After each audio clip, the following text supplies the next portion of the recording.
bem-vindo, bem-vinda.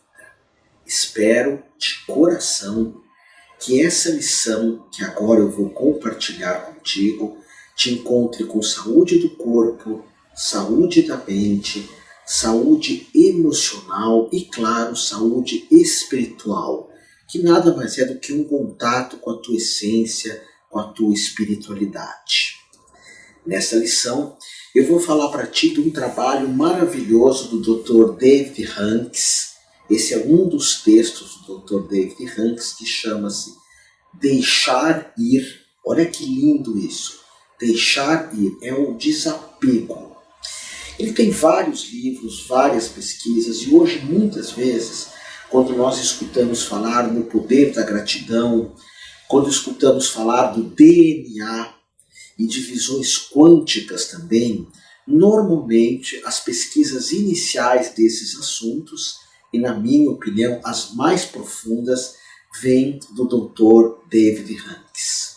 Ele vai medir alguns estados de consciência do nosso ser, que são estados absolutamente abençoados. A iluminação, a paz, o amor incondicional, o próprio amor. E também vai medir estados de consciência como quando nos sentimos desprezíveis, quando estamos tristes, quando nos diminuímos, enfim, eu vou compartilhar vários estados do mais baixo até o mais alto. Hoje, por exemplo, a Eliane Ourives, que é uma autora best-seller, que fala de DNA, que fala de mudanças de vida, que fala de mudanças de paradigma e também de riquezas, seja a riqueza da saúde, da espiritualidade, do amor próprio, enfim. As pesquisas de Eliane Ourives ou de Márcia Luz, tão conhecidas nessa área de felicidade, são baseadas, creio eu, principalmente no Dr. David Hanks. Você vai estar olhando, daqui a pouquinho a minha imagem vai desaparecer e vai aparecer um quadro aqui na sua tela com esses estados e eu vou estar explicando um por um. É importante que você anote no teu caderno, no teu diário de felicidade, de plenitude, de projetos de vida, esse quadro que eu vou compartilhar. Todos os livros do Dr. Hanks têm esse quadro aqui. Ele é o mesmo em qualquer situação. E a forma que ele chegou a essa filosofia prática, comportamental de vida, você pode pesquisar em outro momento. Aqui eu vou dar para ti as formas de introduzirmos esse quadro crescente, decrescente, que tem relação com felicidade, para você trazer para a tua vida, ok? Então, vai aparecer uma imagem aqui na tua tela, medite na mesma e anote as mesmas no teu diário. Lembre-se que eu acredito muito que colocarmos no papel, com a nossa própria letra, com uma caneta, com um lápis, colocar esses itens que eu te ensino aqui, faz com que você interiorize os mesmos. Então vamos aqui para o quadro. Note que nós temos lá em cima escrito o mapa da consciência, a visão de Deus, a visão da vida, o estado de consciência, os níveis que são números. Eu vou começar dos números mais baixos, subindo até os níveis ou os números mais altos, as emoções, as positivas, as negativas, as neutras também, e o processo para atingirmos essas consciências, esses estados de consciência superiores. Então, vamos olhar ali para baixo, na visão de Deus. Quando nós vemos o mundo, a realidade, a nossa vida de forma desprezível, na visão da nossa vida, nós estamos com uma vida miserável. Quando nós não observamos a dádiva da vida e vemos a nossa vida como algo desprezível, nós nos sentimos menores, nós nos sentimos miseráveis e temos vergonha de nós mesmos, vergonha do nosso trabalho, da nossa família, da nossa forma de amar. E isso tem um nível de consciência de 20. 20 por vezes é chamado de hertz, que é um número muito baixo. E as nossas emoções são emoções de humilhação. Volta a imagem aqui para mim. Todos podem te colocar para baixo. Todos podem te diminuir. Apesar que em outras lições eu vou falar para ti da importância de você sempre ter por perto de ti pessoas que estão a seu favor, pessoas que torcem por você. Mas muitas vezes na nossa vida nós não temos essas pessoas por perto. Estamos num estado de solidão, num estado de tristeza, de dor. E por vezes o mundo nos coloca para baixo, mas você nunca pode se colocar para baixo. Você não pode se humilhar. Você não pode eliminar a tua vida como uma vida abençoada. Então, esse é o nível mais baixo que tem. Quando você se humilha, quando você sente vergonha do teu próprio ser, quando você crê que a tua vida é miserável. Subindo um pouquinho o nível de consciência, nós temos a energia da vingança. A vingança e a inveja são terríveis. E a fórmula para lidar com isso é o perdão. O Dr. Ari Ribeiro, que é um médico, mestre de programação neurolinguística, que eu admiro tanto, o Ari Ribeiro fala que, por vezes, nós não conseguimos perdoar com o coração, mas perdoe com a mente. Perdoe com a mente. Comece com a mente até chegar no perdão aqui no coração. E saiba que o perdão é um exercício contínuo. Hoje eu posso perdoar uma pessoa, uma situação, mas isso pode voltar a me visitar. E novamente eu exercito o perdão. Mas se eu entro na energia da vingança, eu me torno uma pessoa má. E hoje o mundo é muito vingativo. Tem um texto que é Vigiar e Punir, um texto terrível. Eu vejo até pessoas escrevendo sobre isso, sobre a ideia de sempre estar vigiando os outros e querendo punir os outros, que faz com que eu entre numa vibração de 30, que é uma vibração má. Má para mim, má para o planeta. Você escuta falar de perdão, você escuta falar, vem a imagem aqui para mim, de deixarmos ir pessoas, situações, mágoas. Isso é muito raro hoje. Então é importante você fazer anotações a respeito do que você deve perdoar, a respeito do que você deve deixar ir. Mas se você permanece na energia do mal, da vingança, vamos voltar lá para a imagem, você permanece na energia da culpa também, de se culpar e de culpar os outros também. Talvez seja bacana você também fazer uma reflexão rápida, não pare nisso, que é uma reflexão do que você ainda sente culpa na tua vida. E a culpa, ela traz uma sensação de falha, de eu não ter feito bem feito. E é tão humano errar. Mestre Osho, Jesus, insistia nisso. Em vários momentos desse curso eu vou insistir que aquele que não errou, que atire a primeira pedra. Aquele que não pecou, que atire a primeira pedra. Essa energia da maldade, da vingança, isso destrói a nossa vida. Destrói realmente. Quando eu me acho desprezível, é como se eu não servisse para nada. Eu entro na energia da eliminação. 20. Já a culpa da destruição. Depois o próximo ponto na visão de Deus é o condenador. O que é a visão de Deus? Vamos falar disso. É o que eu penso que Deus, ou a existência, como queira, pensa de mim. Então eu posso pensar, a existência pensa que eu sou uma pessoa desprezível ou vingativa. Você tem que transformar isso. Tá? E vamos chegar lá em cima daqui a pouquinho. Então, a pessoa que está sempre condenando os outros é aquela alma que está sempre reclamando de tudo. Você deve conhecer pessoas assim. Está o tempo todo reclamando, criticando, apontando as falhas. Isso faz com que nós nos tornemos pessoas desesperadas em algum momento. É muito triste isso. E nós vemos essa energia muito no mundo. Pessoas angustiadas, desesperadas, e pessoas que perdem toda a energia delas nessa energia, nessa força de ficar condenando tudo. A mídia faz isso, as redes sociais, muitas visões políticas fazem isso. Esquece isso, tira isso da tua vida, ok? E aí, por exemplo, quando nós assistimos algo na TV, quando lemos um livro, uma notícia, sai dessa energia de condenar. Tudo isso faz com que eu me abandone também. Eu deixo de olhar para mim, porque eu sou responsável por mim. Há uma frase do Gasparetto que ele diz: eu estou aqui para mim. Eu sou responsável pela minha vida. Eu ajudo todo mundo. Eu ajudo todo mundo. Mas você não tem como assumir os erros alheios.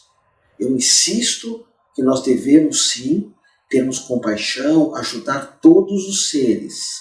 E nota que muitas vezes, quando nós assumimos uma pessoa, essa mesma pessoa acaba por nos trair. Não sei se já aconteceu isso contigo. Várias pessoas nessa vida, eu não ajudei corretamente, eu meio que tentei assumir a responsabilidade por essas pessoas e elas me traíram. Depois nós temos a pessoa desdenhosa numa visão. Eu creio que o universo desdenha de mim, que o universo me abandonou. Isso me lembra o livro de Jó, que tem uma grande lição, uma grande lição. Até tem um livro do rabino Harold Kushner, é um livro meio pesado, que chama-se Por que Coisas Ruins Acontecem a Pessoas Boas. Por que coisas ruins acontecem às pessoas boas?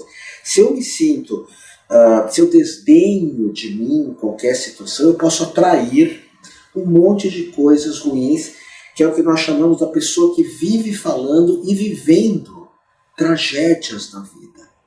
William Reich, um grande terapeuta, eu dirijo grupos de terapias que são baseadas nas terapias reichianas. Reich fala que o câncer é uma biopatia que vem da tristeza, que vem da dor.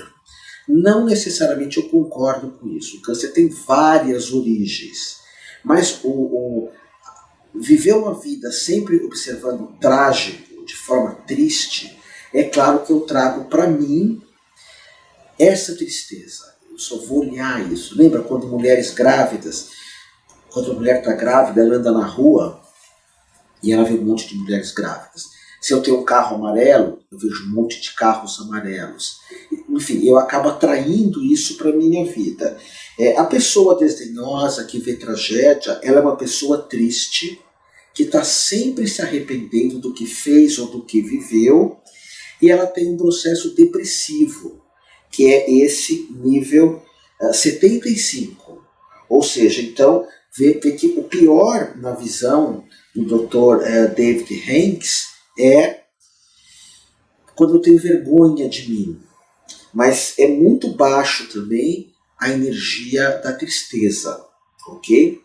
E essa energia da tristeza causa arrependimento e por vezes a depressão. Quando eu falar para você de Gestalt, que é fechar as portas das situações mal resolvidas da tua vida, você vai aprender a lidar melhor com essa questão do arrependimento. Aí subindo nós temos a pessoa punitiva, que também é a mesma coisa, ela quer punir a si, quer punir aos outros também, acha erros em tudo, e essa pessoa traz uma energia de ameaçar. Então nós afastamos pessoas de perto de nós, porque nós ameaçamos os outros, ou nos sentimos ameaçados também, e caímos na energia do medo. Eu quero falar muito aqui para ti de coragem, nós vamos estar falando em outras lições, não para ultrapassar completamente o medo. O medo é uma emoção humana, que vem nos visitar e às vezes até um alerta para nós. Mas não podemos parar no meio, que é uma energia de nível 100. Note nas imagens que a setinha sempre apontando para baixo nessas questões que eu estou te falando. E o medo causa muita ansiedade, muita ansiedade. Também é outro assunto que nós vamos falar mais para frente e que, na minha opinião, a melhor maneira de lidar com a ansiedade é você saber respirar. Tem muitos ensinamentos. Tem Augusto Cury, que fala muito de ansiedade, mas na minha visão não oferece uma resposta para isso, só reflexões.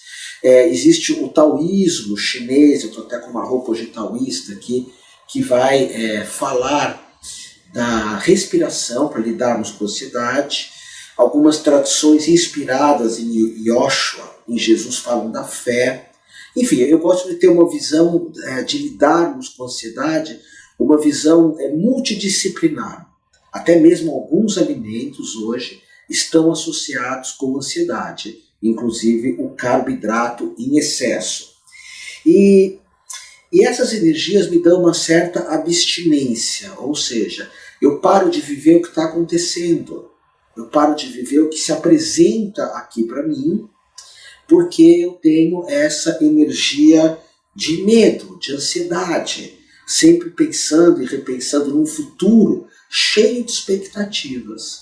A ansiedade é um passado mal acabado, nós vamos lidar com isso em algum momento desse curso, fechar as portas para o passado, e a ansiedade de um futuro programado por vezes de forma exagerada. É claro que programar um futuro, e eu vou estar falando muito da felicidade unida às questões de uma programação financeira, mas só olhar para o futuro acaba criando essa energia de medo, de menos 100. Depois nós temos a visão divina, que é daquilo que é proibido. Uau! Eu, na aula de alegria, eu vou falar isso para ti, que tem muitas religiões, não espiritualidade. Vamos entender a diferença. Pegar uma garrafinha d'água aqui, eu adoro água aromatizada, com um pouquinho de aroma, água com gás aromatizada. Eu troquei isso pelo refrigerante. E é interessante porque religião é o rótulo. Tá vendo essa água aqui aromatizada? Chama Force, de tangerina, uma delícia. O rótulo é a religião, o conteúdo é a espiritualidade. Espiritualidade não entra nessa energia de proibir, sim, de ter consciência, de refletir, de pensar, mas algumas religiões te proíbem de um monte de coisas, de culpa, de tudo que é forma, principalmente as mulheres. São proibidas, são diminuídas, são colocadas, antigamente se falava colocadas para escanteio. Então, se você cai nisso de sempre estar se punindo, você acha que todo mundo vai estar te desapontando, ou que você está desapontando a você. A gente vê pessoas que seguem os ensinamentos de Jesus o tempo inteiro condenando as outras. O tempo todo. Seguindo o ensinamento das religiões, não da espiritualidade de Jesus, que é sempre o perdão. Mas a pessoa que está sempre proibindo algumas coisas, ela deseja muito mais. Tudo que eu nego em mim, isso vai se manifestar em sonhos ou vai se manifestar em recalques psicológicos. Recalque, eu sou uma pessoa recalcada. Isso é uma doença terrível da alma, porque o recalque, ele faz com que eu não flua. Eu fico o tempo todo me contendo para respeitar algumas regras, algumas ideias, fórmulas de viver do outro. E então os desejos vêm, eu não sei lidar com eles. Eu nego todos os meus desejos. E isso acaba trazendo ganância. Quanto mais eu nego algumas coisas, mais vontade eu tenho de ter aquilo. Mestre Jung dizia que aquilo que mais nos incomoda nos outros é algo muito presente em nós mesmos. Não assim me incomoda a corrupção, a violência, a ganância exagerada, a mesquinhez. Isso nós podemos nos incomodar com os outros. Mas, por exemplo, às vezes eu me incomodo que o outro não tem um grau de santidade como eu idealizaria que ele tivesse. Por quê? Porque provavelmente eu também tenho esse grau de ansiedade. Ou pessoas que são extremamente preconceituosas incomodadas mesmo com as escolhas religiosas dos outros. Como Freud tão sabiamente diz, como é que eu vou explicar? Porque aqui é um ponto bem forte da psicanálise. Freud ele vai dizer que é um ato falho, eu posso falar assim. Tudo que me incomoda muito no outro está aqui também. Então, se eu começo a cuidar muito da sexualidade do outro, é porque talvez eu tenha essa forma de ser sexualmente. Isso está reprimido. E quando nós proibimos um monte de coisa, nós vivemos escravos. Hoje não se usa muito mais essa palavra, mas eu opto, tem escravidões onde nós somos obrigados de forma violenta, a história tem muito isso, a sermos escravos, e tem pessoas que escravizam a si mesmas. Depois nós temos a pessoa irada, hoje também tem muito isso, pessoas com os nervos à flor da pele, e aí eu faço uma reflexão para você, procura analisar assim, na tua vida, em que momentos que você faz tempestades em um copo d'água. Eu acho tão importante refletir sobre isso. Quais são os gatilhos que faz com que eu faça uma tempestade em coisas muitas vezes pequenas, ok? A pessoa irada, ela é antagonista, ela escolhe um ou outro lado e está sempre brava com o outro lado, diminuindo, brigando, criando os atritos, fricções. Essa pessoa tem a energia da raiva e nota que raiva pode se tornar ódio. São pessoas irritadas também, então nós vemos muito isso no trânsito, pessoas altamente irritadas. Vemos isso com opções políticas, opções futebolísticas, opções sexuais também. Agora existe em alguns momentos, eu noto isso muito no mundo, uma agressão com relações a comportamentos de gênero, pessoas diminuindo muito o masculino, outras diminuem muito o feminino. Então isso é uma energia de raiva.